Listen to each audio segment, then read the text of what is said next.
Random drug test sa mga driver at conductor. Sa gitna na rin yan ang kabi-kabilang aksidente ng mga bus sa kalsada. Darito ang report ni Steve Dailisan. Mismo mga leader ng transport operators ang nanguna para sa voluntary drug testing. Nagkakaisa rin silang dapat sumailalim sa voluntary drug testing ang mga tsuper at konduktor, lalo't isa raw ito sa mga dahilan kung bakit kaliwat kanan ang mga aksidenteng nagaganap kamakailan. By law, hindi mandatory ang drug testing except sa drivers. Every 3 years ka magte-test. And itong problema ng drug, it happens on a daily basis, weekly basis, monthly basis. Batid ng mga operator na may mga driver na lulong sa bawal na gamot. Gumagamit daw para manatiling gising sa malayo ang biyahe. Pero hiling rin ng mga operator magkaroon ng malinaw na polisiya kaugnay sa pagsibak sa mga driver na mapapatunayang nagdodroga. Meron nang naging positive at tinanggal namin. Kaso lang, tinakbo kami sa NLRC.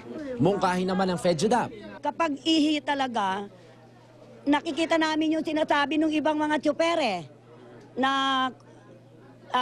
iinom lang sila ng pineapple juice. Within 3 days, inom na inom, tapos saka magre-renew ng lisensya, walang lalabas. Hindi rin natin mahuhuli kung nagdodroga siya. Sa urine po, usually nare-retain yung drug ng mga 2 to 5 days. Pero sa blood po kasi 1 to 2 days, wala na po yan sa blood.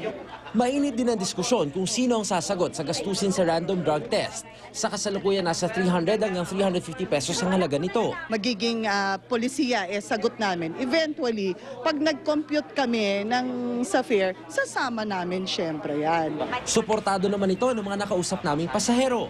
Kung kaya naman ng bulsa, sige ho, okay lang. Para yun nga, para sa kapakanan din ng mga namamasahe.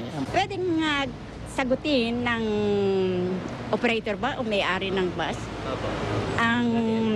Dahil kumikita naman sila. Para sa unang balita, Steve Dailisan reporting.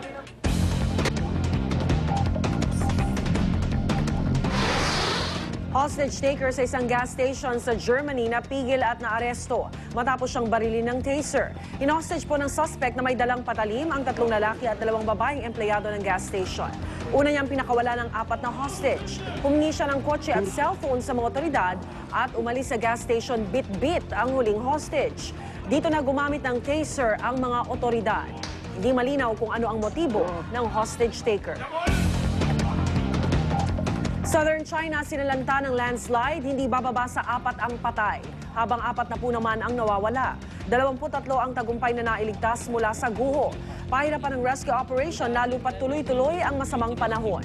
Umakyat na sa halos 3,200 ang bilang ng mga namatay sa pananalasa ng baha at landslide sa China nitong mga nakaraang linggo. Seoul, South Korea, hinagupit ng bagyo. 3 ang patay sa pananalasa ng Typhoon Kompasu. Ito na raw ang pinakamalakas na bagyong tumama sa kabisera ng South Korea sa loob ng 15 taon. Nawala ng kuryente ang may 60,000 bahay. Suspendido rin ang ilang international at domestic flights, gayon din ang biyahe ng tren. Amazing balita! Facility sa Chengdu, China, nagsisilbing paaralan para sa mga panda. Kilala po ito sa tawag na Panda School. Kabilang sa mga curriculum ng mga panda, ang paglalaro ng weighing scales. Natututunan din nilang umakyat ng mga puno. Bukod dyan, nakakasalumuha rin nila ang iba pang batang panda sa pasilidad.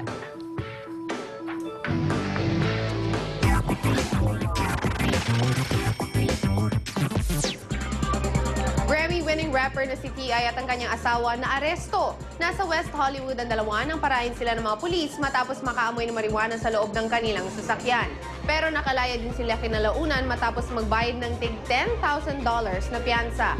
5 months pa lang ang nakalilipas matapos niyang bunuin ang kanyang prison sentence dahil sa mga nakaraang weapon charges.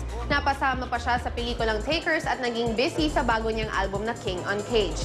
Ayaw muna magkomento ng kampo ng rapper tungkol sa issue. Samantala, kapuso child wonder na si Jillian Ward sasabak na rin sa pelikula. Nasa Biak na Bato National Park sa San Miguel, Bulacan si Jillian para sa shoot ng isa sa mga entry para sa nalalapit na Metro Manila Film Festival. Makakasama niya rito si Senador Bong Revilla na tuwang-tuwa sa kabibuhan ni Jillian. Pagbibida pa ng bata, excited siya sa kanyang bagong experience. Sa shooting? Kagabi po, pumutok po yung dyan. Ang lakas! Mabibingi ka po! natakot dun sa mga monster kanina? Hindi, costume lang yan, oh. Ay, asan? Ayun po, oh. Ano naman? Costume. Cameraman. Costume lang. Kaya... Fun Friday na nga, pero marami pa akong chikang isi-share sa inyo, kaya dyan lang kayo. Samantala, balik tayo kay Igan. Salamat, Luan. Makibalita naman tayo sa lagay ng trapiko mula kay Lavan Juver. Love. Maraming salamat, Igan, sa mga oras na ito dahil first Friday of the month. Siyempre pa, itong kahabaan ng Quezon Boulevard ay napakabigat ng daloy ng trapiko. Nagmumula po yan sa may ilalim nitong Quezon Boulevard, Quezon Underpass, hanggang dito sa may gilid ng Quiapo Church. Pero pagkalabas niyo po ng Quiapo Church, pagpaakyat na po kayo ng Quezon Bridge going to Loton area, magiging tuloy-tuloy na po ang inyong pagbiyahe. Ang kaliwang bahaging lane naman, patungo ng Laon-Laan, Dimasalang at Espanya ay mas maayos po at tuloy-tuloy ang daloy ng trapiko.